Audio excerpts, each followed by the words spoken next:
How do you deal with these hard situations when you go to an employee, but you tell them, you have to leave right now? Very common mistake here, Sulaiman, is that people want to grow vertically. For the normal employees, what are some ways they can grow horizontally, as you said, or diagonally? Burnout, Sulaiman, is a very hot topic these days. It doesn't mean that it's new, by the way. It's old, but we did not know about it. What about the new employees or the ones that are looking for jobs? How can they optimize their chances of getting hired? I'm a human and I get attracted sometimes to nice colors, nice font, nice picture, a nice layout of the CV. And that could be a key here because I pause when I come across a good CV. And is it true that AI these days can get rid of a lot of CVs way before they get to HR? Absolutely. So I received a call where I was asked to lay off about 30% of the organization. 30%. This is maybe one of the fewest times that I don't want to be recognized for such assignment.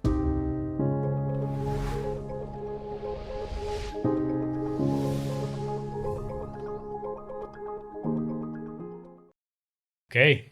Thank you very much for joining, guys. Appreciate it. Our last episode did really good. It was one of the greatest, actually, and we had a lot of fun. And I just want to remind you guys that a lot of you watching are still not subscribed. So I would really appreciate it if you just hit that subscribe button and share it with your friends. It would help a lot with this channel. And today we have a special guest.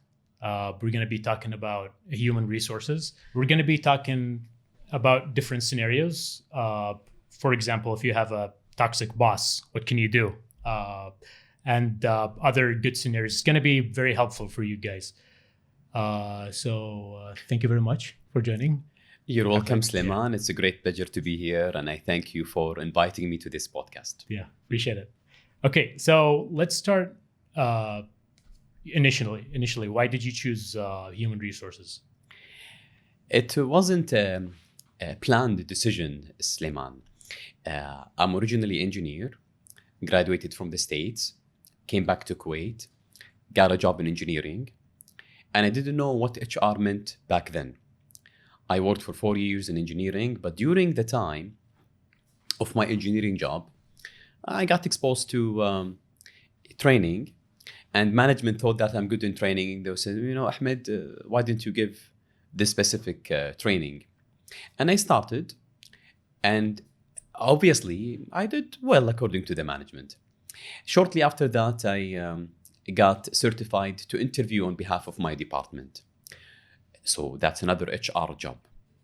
Shortly after that, I got involved in developing the job description for my team members.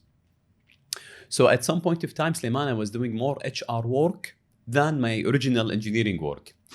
So back in 2006, I decided to, I think I see HR as close to my heart, a function that I would like to excel in, a function that I would like to grow in. So I made the move to HR back in 2006 up until today.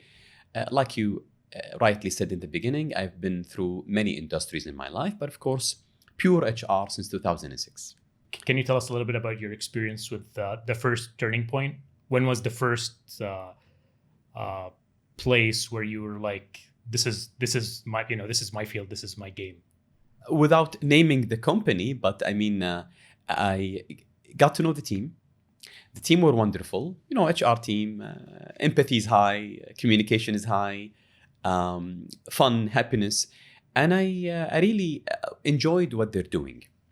And like I said, because of my involvement with them, I decided I think HR close to my heart. And by the way, this is a good question because you should assess yourself and you should know what you want.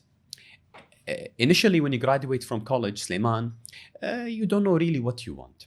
So you start exploration stage. And it's very common that you join a field that you don't continue in.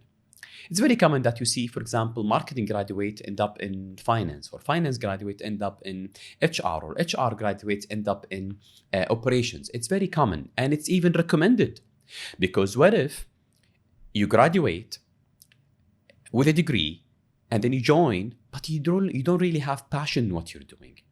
And the secret of success is passion. So why not exploring other options? and then move to the place where your heart is. And I think that happened to me. I'm blessed with the opportunity that it happened to me because it led me to HR, and it led me to a place where I have passion in, and an area where I can maybe excel and grow in that. So, and that's my journey in brief. The flipping point was in 2006. You worked in many different sectors. I think we have it over here. It's in manufacturing, the logistics, and banking. And which one of these was the most challenging? Maybe can you walk with us? Well, tough question. Okay. It's not about most challenging, but it's about. I'd like to tell you the sectors here don't matter, Sleiman. What matters is that you stick to HR. What is the ultimate goal of HR today? The ultimate goal of HR today is to unleash the talent, increase productivity, and of course, while maintaining satisfaction and engagement. And no matter where you are in the industry, you can apply this knowledge. So imagine yourself as a joker in a good way, being used in every different industry.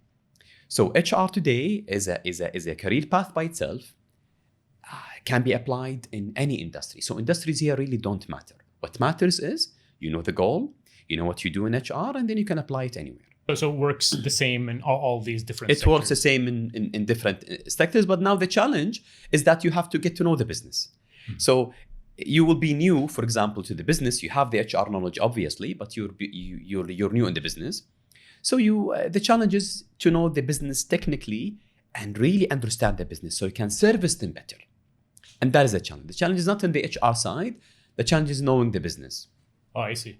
Okay, that makes sense. Mm. And I'm pretty sure you saw a lot of mistakes in the HR, human resources. Can you walk with us maybe through a couple of examples that you saw in HR practices in general? Like the most common mistake, I would say, most common, there are many, okay, but I would say the most common is maybe lack of succession planning, okay, and lack of talent management. I'll give you an example. Today, look at the family businesses. The family businesses today, only 12% make it to the third generation. Why? Because of lack of succession planning. Many companies today disappeared from the face of the earth because lack of succession planning. So succession makes sure that business continues and business being transferred from one generation to another. So HR here has a key role to play because HR facilitate and ensure that succession is embedded and lived in every organization. And it's a common mistake today. Many organizations fail to do proper succession planning. The other flip side of the coin here is talent management, because in order to properly prepare successors for the critical positions or for the jobs that you see as critical, talent management. You need to know who's talent. You need to know who's ready. You need to know who's the potential in order to prepare succession planning. So that exercise, most organizations fail to do it properly. What was the most challenging environment that you worked in? Oh, Sleiman, that's a tough question. Now, you work in an environment that you want to create, or you work in an environment that you want to correct. And I've been in both. I worked in an environment that I wanted to create and I wanted to correct. And they're both challenging in their own ways. Now, if you want to create an environment, typically speaking, the organization is new. So you hire people. Now you hire people that you hope that you hire the right people based on job descriptions, based on skills required. But then when they come together, you have to really be cautious here that you maintain the norms. Because the values are written, new, vision is new, just been drafted. Now you need to execute and make sure that people will follow the new norms that you want to have in the organization. So that by itself is its own challenge. You need to, because the whole team is new. Now you don't know where the problem may come from. The whole team is new. The whole team are coming with potentiality and coming with energy, and they want to be part of the team. But here the clash can happen. The team dynamics, the 5 stages of team dynamics: forming, norming, storming. So the team will go through these 5 stages. And you need to be prepared and cautious and treat this with care and eyes on. Now, the second challenge here is when you are hired to correct the environment, which means that typically organization is old, organization lacks a good culture, maybe there is lack of collaboration, maybe there is fear of talking, maybe there is a burnout. Whatever the reason is, there is poor culture, I would say, and then you're hired to correct. The mandate is different here. It's still challenging, but it's different. Here, the norms are established, but no one is really applying and adapting the norms and the values. So we need to emphasize about this importance, raise awareness, maybe change management is required in this case. The mandate will be a lot different. So both are challenging in their own ways, but it's different methodology, different actions that you have to take as HR. What about employees? What are some of the mistakes you see, reoccurring mistakes that affects their growth? I see. In general, yeah. Affects their career path. Yeah. Or growth. Well, very common mistake here, Suleiman, is that people want to grow vertically. Meaning, if I'm an assistant manager, I want to be a manager in my field, in my chain of command. But they neglect to see other possibilities. Today, you could grow diagonal, you could grow lateral. Meaning, what if you are a marketing officer and you don't really see the potentiality to grow to become a manager in your chain of command? Maybe because the manager is young, the manager is new, so you have limited possibility in growing in your field. So why not maybe transfer to another function? And that's called growth laterally or horizontally. For example, go to branding, go to social media, go to somewhere where your skills can be utilized. Okay, and then from then, you can grow to an upper level. So which means don't focus only on growing vertically, focus on growing diagonally, focus on growing horizontally. That could speed up your growth. And that's a common mistake. Common mistake here is just to wait for your chance to grow vertically. No, open your eyes, explore, be flexible, always say yes to other possibilities. This is the other question for the normal employees. What are some ways they can grow horizontally, as you said, or diagonally? They can can they just go to other departments and introduce themselves? Maybe? No. There is a structured way of doing so. See, as an HR here, for every vacancy, you should announce the vacancies. But I always say that you should announce the vacancies internally first. Not all the vacancies. Some vacancies require new skills that you don't have in the organization. You can skip the internal part and go externally. But I would say 50% or more of the vacancies, you have the skills within. And even you might not know that you have the skills within. So why not try? Give it a shot. So you as HR, you announce the position. You send a circular or announcement, we have a position, and there are so many ways of doing so, structured ways of doing so. And then people apply, like you apply for a job, but you respond to this announcement. And then HR will end up with pool of candidates. Now the candidates, they are employees, but from different departments. And you conduct proper interviews. And then until you arrive to the person that you would like to hire in that department. So that person would move from department to department.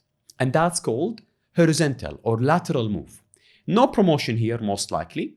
No compensation, most likely, except now he's starting a new career path. That could be faster and maybe within his passion or within his expectation. So that happens in a structured manner, Sliman. It's not like you go and approach HR. You could do that, but it's better that the organization initiates a process where you announce the position internally, collect, receive applications, conduct screening, interviewing, and then selection. Oh, okay. Yeah, that makes sense. And what about managers? Like managing pitfalls, basically. I'm pretty sure they are everywhere and all over the place. So what do you say is the solution for these problems? Well, Sulaiman, let me start by saying everyone makes mistakes. If you don't make mistake, which means you're not really producing, you're not really working. Everyone makes mistakes. And you should accept that and live with it and try to come up from this mistake and overcome that mistake. Everyone, this is very general. But what I see most common is the lack of transparency and lack of clear vision and mission in the organization. It's quite often that the managers or the management set up a beautiful strategy, but it's only words on papers. Beautiful strategy. The key part is how to make sure that it's cascaded down, is transferred to the lowest person in the chain of command. If that person in the lowest, if that person in the chain of command, the lowest person in the chain of command does not know the strategy, which means you're not really doing a good job in transferring this, communicating the strategy across. And this is very common. I've seen it in many organizations today that they experience difficulties in communicating the strategy. Because if you do, everything will fall in the right place. If you do communicate the strategy to the lowest level, then it's easy to set KPIs, then it's easy to conduct change management, then it's easy to facilitate change. Everything will fall in the right place. Let's dive a little bit deeper. Sure. And talk about, real case scenarios. Let's start with the first scenario where an employee is struggling with a toxic manager, for example. What can they do in this situation? See, it depends on the personality of that person. If that person is passive, not really like a shy guy, or could be also desperate to make living, desperate to put food on the table. The passive person in this case would be quiet, would look at the time, clock in, clock out, do what's required, not anything more than that. Do only what's required. Leave on time, come on time. The downside is that he or she will be disengaged. No initiatives, no cross-functional, work, no collaboration. Obviously, because of the toxic manager relationship, this guy will be passive in his reaction. He's not accepting what's happening, of course, but in his reaction this is his way. So he or she will be focused on the task on hand, complete the task on hand, and leave on time. Disengagement, of course, will be obvious. Now, if that guy, and this is, by the way, the good scenario. Now, the bad scenario, if that guy is let's say, a talkative person, then the problem will be exaggerated. Meaning, this person will start talking to his colleagues, talking to people across departments about the experience he's been through and the experience he's having. And then the problem is growing. This toxic manager is not only affecting the relationship between the manager and the employee, but it's now being transferred to others in the organization. So the relationship between this toxic manager and the employee can be corrected with good HR. I think it's the role here on the HR is to spot this dissatisfaction and to spot this toxic relationship, and maybe try to address it if possible. So the role here on the HR, because not much on the employee side. The employee is always the weaker link in this relationship. So the HR role here is to spot this dissatisfaction, try to address it without affecting the relationship, in fact, correcting it and improving it. That would be the objective. If this manager, for example, is so toxic where they had to move him to other departments, and this manager keeps doing the same mistake over and over, and I'm pretty sure it's everywhere.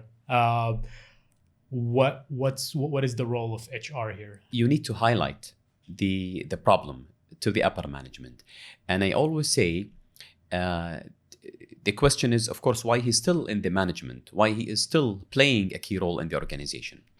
Maybe some in the management see him as a high performer. So the role of HR here is to highlight that this high performer is, by the way, affecting negatively the culture.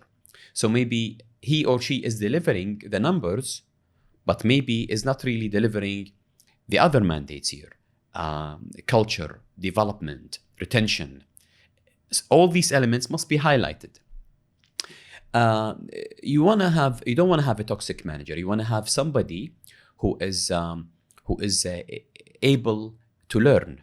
That would be much better than having someone who's high performing but affecting the culture negatively. So if you have a talented employee and the company's afraid that they're gonna disengage, but what is the HR role here to make sure that they're doing their best? It's a possibility that maybe HR did not pay attention to this employee, and then they saw a sign that he is dissatisfied or she is dissatisfied. And then what do? You open communication. Always, the best way is to open communication. Brainstorm. What is the root cause of the problem? Why is he or she disengaged? Is it a work-life balance? Is it burnout? Is it you name it? Inadequate pay? So many possibilities that why is this person is disengaged. But now the key here is to be proactive, Sulaiman. You should set up your policies, set up your benefit scheme, set up your make sure that you have the right culture to prevent and minimize those disengagements. That's the key. Okay, and if you have a manager that failed that the team dynamics, like they're smart in everything and they're good people, but they don't know how to handle groups of employees, what can be done in this situation?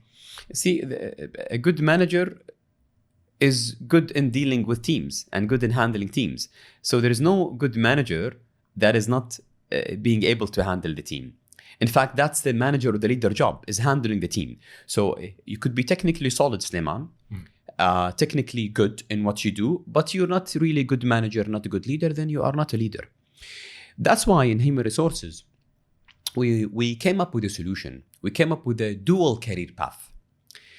Quite often organizations now apply the dual career path, meaning you work your life in your field to become expert in the field. But then when you hit a dead end, you hit a two-way path. Whether you become a manager, so you have people reporting to you in the same function, or you become expert only, specialist in your field, but you don't manage people. That is why we're coming with dual career path, so you can choose which one is more suitable for you. Now, if you don't know that you have poor managerial skill, HR role here is maybe to divert this person into the expert career path, so they are required in the organization, we need them, but not to manage people, to stay and become expert, transferring knowledge to the younger generation, transferring knowledge to the people around. And if one of the employees is like technically brilliant, they know how to work and everything, but they don't know how to work in teams, the employee themselves, what can be done in this situation?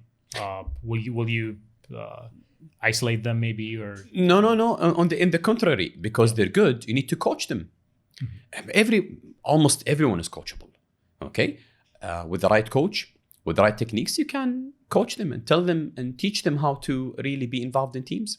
Everyone is coachable, Sulaiman. I don't think anyone. There are people that are not coachable, I agree, but most of the people, especially in their early career, they're coachable and they can be changed. What if you have a good employee? They're very smart, but they can't work in teams. Do you recommend other companies to maybe isolate them and make them work in their specialty, or maybe just fire them? Because they're not good in teams, or no. Termination is the last resort.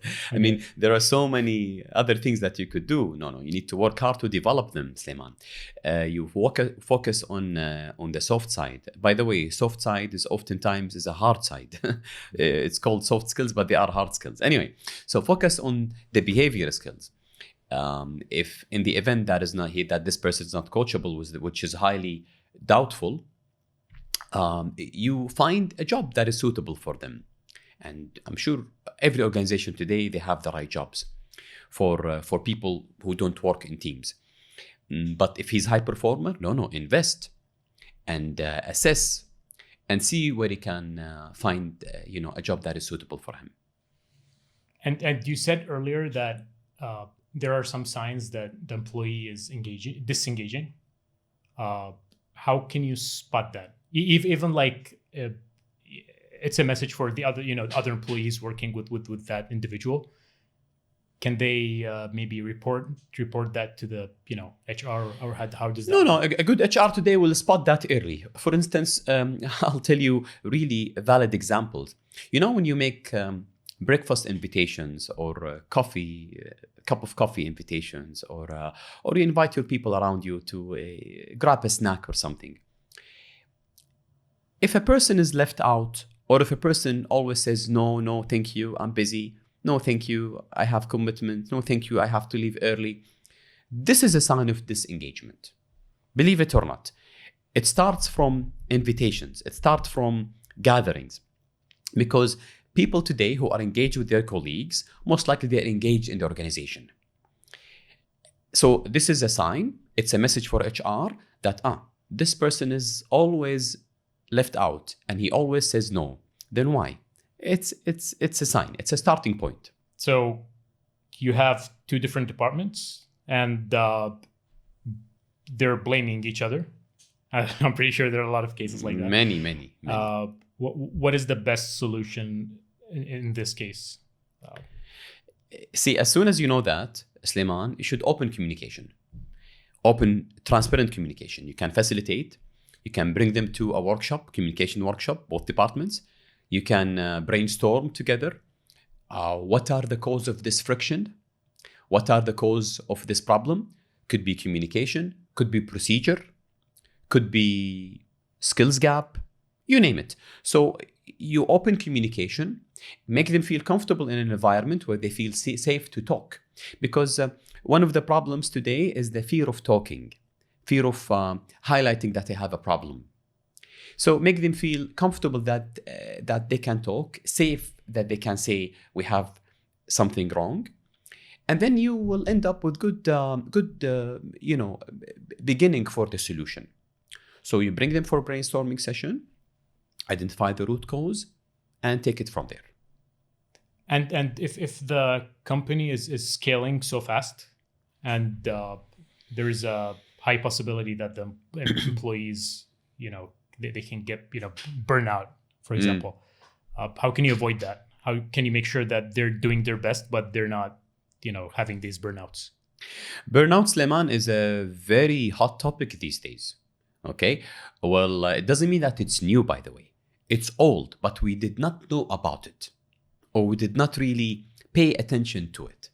But it's becoming now a hot topic because recently organizations started to see the effect of the burnout and started to identify that we have a burnout. And this is quite recent, especially during COVID and after COVID time. Now, what you do oftentimes is you have to apply work-life balance. Now, work-life balance in definition, it may seem easy, but really it needs a strategy here. You need to embed remote working, for instance. You need to embed flexible hours, for instance, and so many other ways. So you can make sure that people get the proper rest, the proper mental rest and physical rest. Now, during working hours as well, you can also focus on mental health. I've seen really good examples out there, especially here in Kuwait as well and out of Kuwait. And I've seen good examples in bringing a psychiatrist or a therapist to meet the people and have paid sessions, paid by the organization, paid sessions, so they can address the problem and, of course, correct this person and maybe avoid burnout, with these sessions. So many other techniques can be implemented. But yes, it's a hot topic. It's being addressed currently. And I think it's if left unaddressed, it will exaggerate and it will grow from there.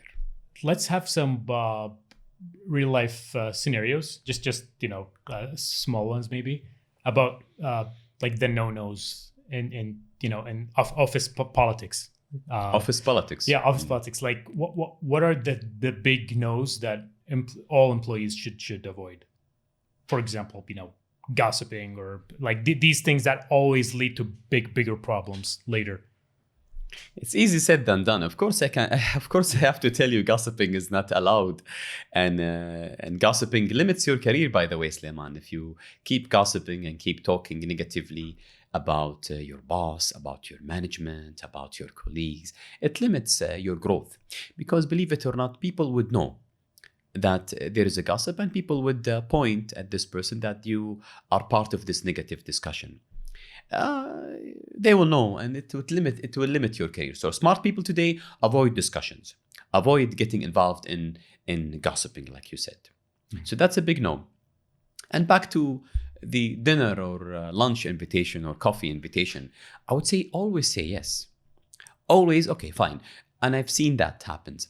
People might be on diet, or people might be on strict food, food diet or food routine. And then they say, no, sorry, it's not my time, or it's not what I eat. You will send the wrong message here. I understand that you have your routine, but try to say yes for once. Because you're sending the message that, by the way, guys, I'm with you. I have my routine, but of course I can say yes to you. For example, every Thursday, just before the weekend. Say yes. Be part of this invitation. Be part of this gathering. Always say yes. It's a good message, and it sends the right sign. Now, if you keep saying no, again, back to what we said, it's a sign that you're disengaged. It's a red flag. Believe it or not, you can be sending the wrong message and without knowing it. Correct. Without knowing it. Correct. Yeah. Yes. So just with time, it will affect even the relationship with your colleagues.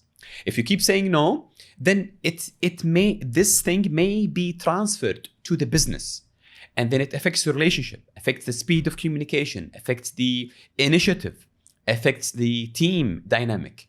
So believe it or not, certain things that you neglect may be very important. There's another thing. For example, I think getting too personal in the workplace. For example, talking about like family, personal matters. Yes. Yeah. I mean, super personal. I think it's not okay to do that in like the workplace. As per the manual, yes, it's not okay. It's easy said than done, like I said before. Yeah. It's a tricky situation, Suleiman, because you need to bond with the people around you. You need to share things with the people around you, but you should know also when to stop. You cannot share so much details about your life. You cannot be so much open, because you need to draw the line here between colleague and friend. A colleague who is someone that you work with, someone that you enjoy being with during working hours, but is not a friend. A friend oftentimes is out of working hours, different relationship. Now, a colleague could be a friend, but the trick is you have to really wear two hats here. You wear the colleague hat during working hours and wear the friend hat after working hours. If you can manage this successfully, then you're doing a good job. So back to your question, avoid private discussions, avoid discussions that are really private, that are really personal. Because again, your colleagues are not your friends. Once they become your friends, you could do that, but after working hours. What about the new employees or the ones that are looking for jobs? How can they convince human resource? I'm pretty sure that when they send their CV, for example, the first place their CV would go to is human resources. How can they optimize their chances of getting hired? It's a process, Suleiman. So all the CVs now being channeled to HR electronically. Not many now. It's not quite often you see now CVs being handed over to HR. All HR now are driving applicants to websites, LinkedIn, Bait.com, whatever platform, and then they get it through those platforms. Once the organization has a database of CVs, you start screening the CVs based on the job requirement. Now, how to catch a good CV here is a trick. I mean, keep in mind now there is a part on the candidate that you need to make your CV attractive enough to read. I come across many CVs, and I'll tell you, I don't really read the CVs. I skim through them, but sometimes I pause when I see a good CV. And believe it or not, I'm a human and I get attracted sometimes to nice colors, nice font, nice picture, a nice layout of the CV. And that could be a key here because I pause when I come across a good CV. And then I start reading the CV carefully. So my advice to the job seekers today is really spend time in doing a good CV. And you can learn that through many sessions, YouTube, you name it. Spend some time in making your CV really look good because people like me would pause when I see a good CV. And that could be the beginning. Once you read the CV, you may like what you see, and then the process starts. Do a good CV, apply electronically, it will get to HR. HR will screen when the time comes, when there is a vacancy, okay? And then it starts from there. And is it true that AI these days can get rid of a lot of CVs way before they get to HR? Absolutely helps in screening. If you are a coffee shop, Sulaiman, and you're hiring a barista today, okay, you know how many applicants would apply to this job? Thousands. Do you think any HR today would go through the thousands of CVs? It's impossible. So obviously AI will help a lot. AI will help, for example, the demographics. Let's say, for example, you want female, not male. So immediately you'll get only the female CVs. That's easy. Let's say, for example, you want certain age. Immediately AI can capture that. And of course, it goes beyond because even you can specify keywords and then you get exactly the relevant CVs to you. So of course, technology can help. Definitely. What about the current employees in any company out there? When is the right time to find a new job? When is the right place to go and search another job, another place? Excellent question. When you are saturated, when you know all the dimensions about your work, when you know every bit and piece about your job, and yet you do not have a place to grow in your organization, neither vertically nor horizontally. So when that happens, then I think it's time for you to move on. I'm pretty sure you had a lot of situations where there was a mass layoff, maybe COVID, for example. How do you deal with these hard situations when you go to an employee, but you tell them, you have to leave right now? These hard situations. How can you work around that? What can they do? It's very challenging, Sulaiman, and it's very emotional. I've been through it. I received a call from the management at the time. The headquarters used to be in Dubai, and not in my current job. In one of my previous jobs, the head office used to be in Dubai. So I received a call where I was asked to lay off about 30% of the organization. 30%. For a reason that I'm not convinced in. For a reason, it's just cost cutting. And those people I just hired, by the way. So many of those people, they're pretty new, less than a year old in the organization. So I had to call them in and tell them that you are no longer required. It's emotional. I'm not going to say it's easy. Everyone has a heart. HR has heart.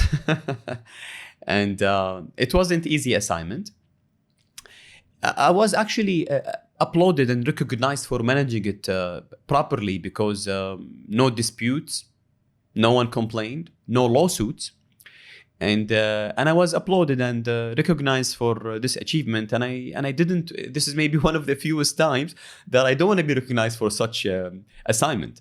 This is a hated assignment. I don't want to be in that assignment. They celebrated the achievement of laying off 30%. They congratulated me for doing it efficiently without any lawsuits or disputes. Oh, okay, that situation. Yeah. Yes, because see, when you could file a lawsuit against the company for maybe injustice or a layoff for no reason. Here in Kuwait, you could do that. You could also dispute. You could also, you don't know, it depends on the reaction. You could also maybe make a scene. But managing it without any of those, anyway, in their opinion, deserves recognition. One of those people that I had to lay off is a lady. Of course, she was laid off, and it was an emotional discussion. shortly after that, I popped into her in a seminar. And ironically, the topic was about layoff and culture and values and and all of these skills. So the instructor asked a question, who would like to share a story about an incident that happened? And she raised her hand. And she said, I would like to talk about a story of layoff that happened to me. And I was sitting, and she knows that I was sitting in the group. And she said, I'd like to share my experience, that it was one of the most memorable and best experiences I've had in my life. And he asked her, it was a layoff? She said, yes. He said, because it was handled with high empathy, with a great level of compassion, with a great level of transparency. And I loved it. And I really left the room that day with great energy, looking forward for my next challenge instead of crying and being demotivated. It really touched me, Sulaiman, when I heard this. I mean, yes, it was a hated task that I was given, but it's nice that you see the reward of something that you really worked hard to do. I really put some effort in this exercise, and alhamdulillah, it showed. This person appreciated it. Yeah, and that's a message actually to all the other HR professionals out there. You can turn the worst case to, one of the best. Yeah, baby. Best. Yeah, exactly. Best experiences. Yes, exactly. I'm pretty sure this comes to our next point. Is there really a safe job anywhere, or is it a myth? There's no safe job anywhere. Like anyone can be, There shouldn't be a safe job, Sulaiman. There shouldn't be a safe job. Why is that? No, which means, is it acceptable to you that you have an employee who is not working and then you keep him? There shouldn't be a safe job. Sulaiman, if you're a business owner, would you let a person who doesn't work stay and you pay him salaries every month? No, I mean in a sense where they do their job, but they're still not safe, even when they're doing their job. For example, this situation, the COVID situation. Or I'm not talking about the ones that don't work. Yeah. Well, it depends on which organization. It depends on the life of the organization. Organizations go through, a curve. Mm-hmm. When they're infant, then they become young, toddler, and then mature. And then there is a plateau at the end. Organizations must apply change management and accept change in order to keep going and grow. So now it depends on which organization and where do they stand. If you're being hired in an organization when it's infant, startup business, something new, something just happened where the norms and the values are being created, where the strategy is being formed. Here, it's likely that you need to be resilient here. Maybe it's not as safe as if you are maybe in a matured organization. Here, you need to really work harder, really need to establish yourself in the organization, understand everyone around. And maybe if the company doesn't do well because of the management, it can close. Now, again, back to the maturity. If the organization is really mature, but it's reaching the plateau, so in terms of change, is becoming outdated. It needs to change.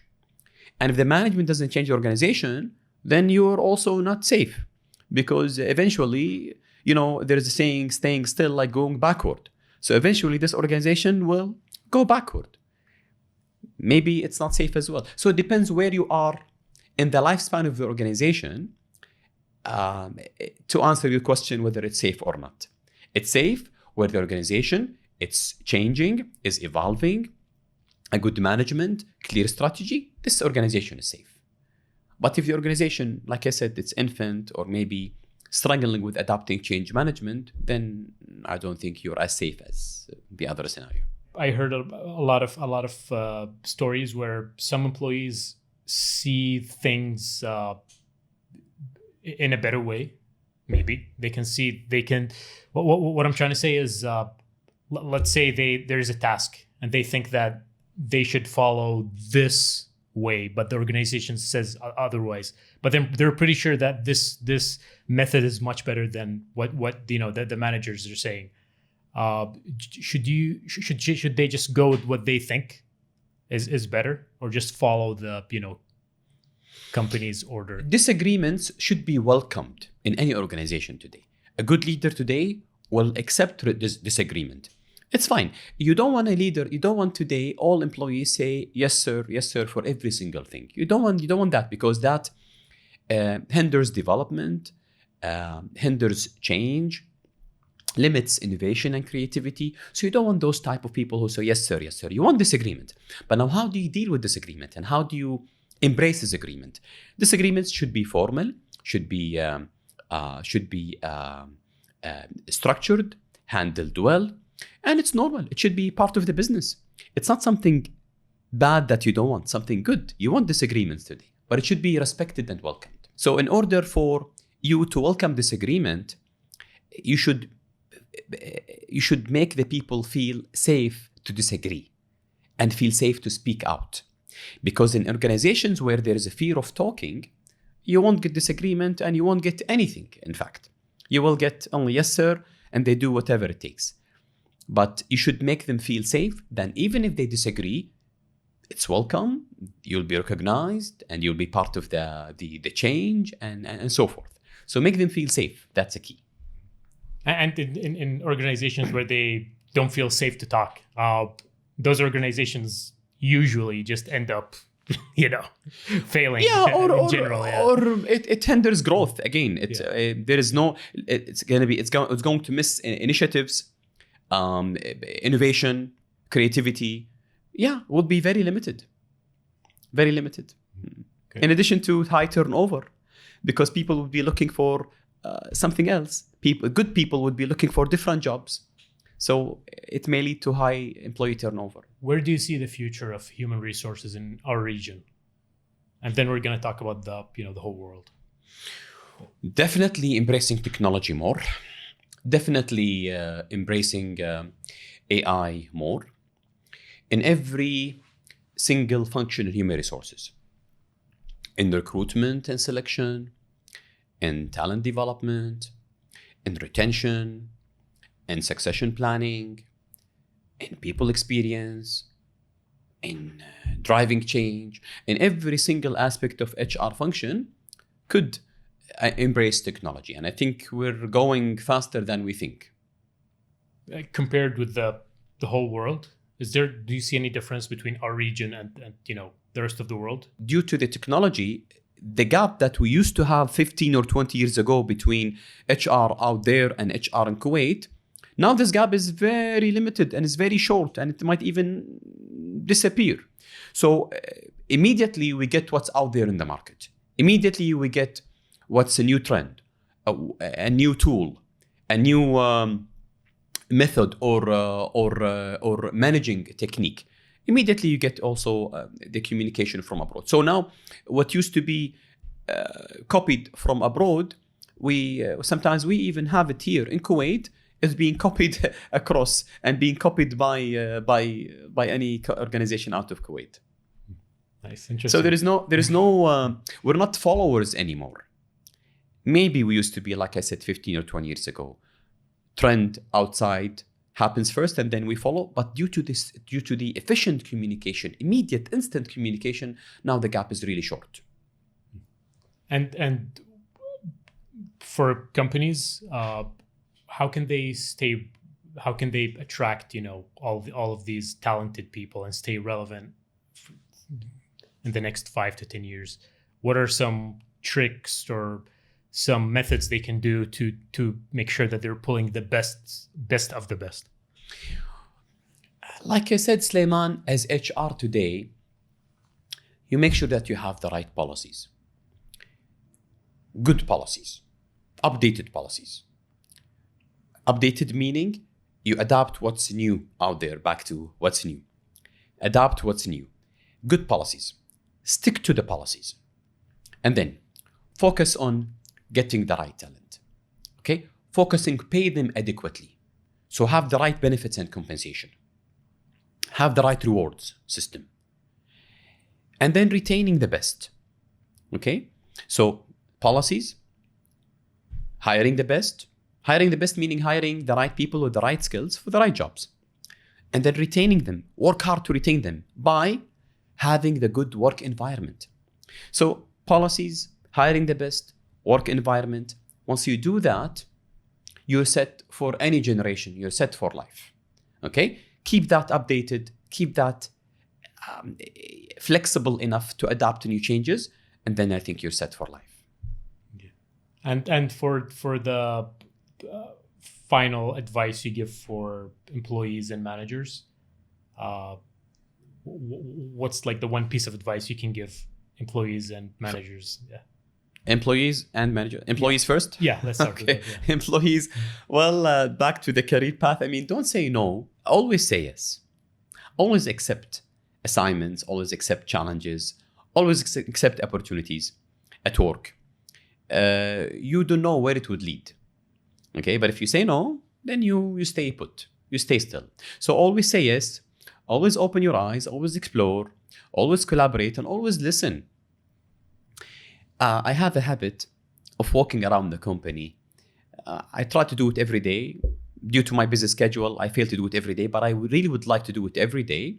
Walk around the company, say hi to people, get to see them, just sit for a minute or two in a couple of offices, chat with people to understand and bond with the people around. And I get things happen during my visit. I come across things that I didn't know. I come across things that I did not pay attention to. Same things for the employee. I'm not saying that you have to take that on. Maybe because of my position, it's different. But for the also people, I encourage them to communicate.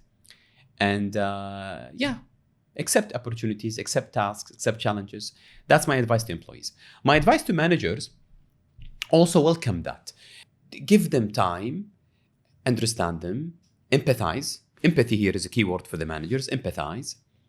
They're not robots after all. Allow them to have personal times, allow them to talk, allow them to communicate, make them feel comfortable. Make sure that they feel comfortable. Go to them and understand what are their needs. I'll give you a scenario. And this is very recent, by the way, last week. You come to me, Sulaiman, and you tell me, well, you're late today. Not quite often you're late, but you're very late. And I tell you, Sulaiman, you're late. You're going to miss the deadline. Don't blame me. I'm not responsible for what happens next.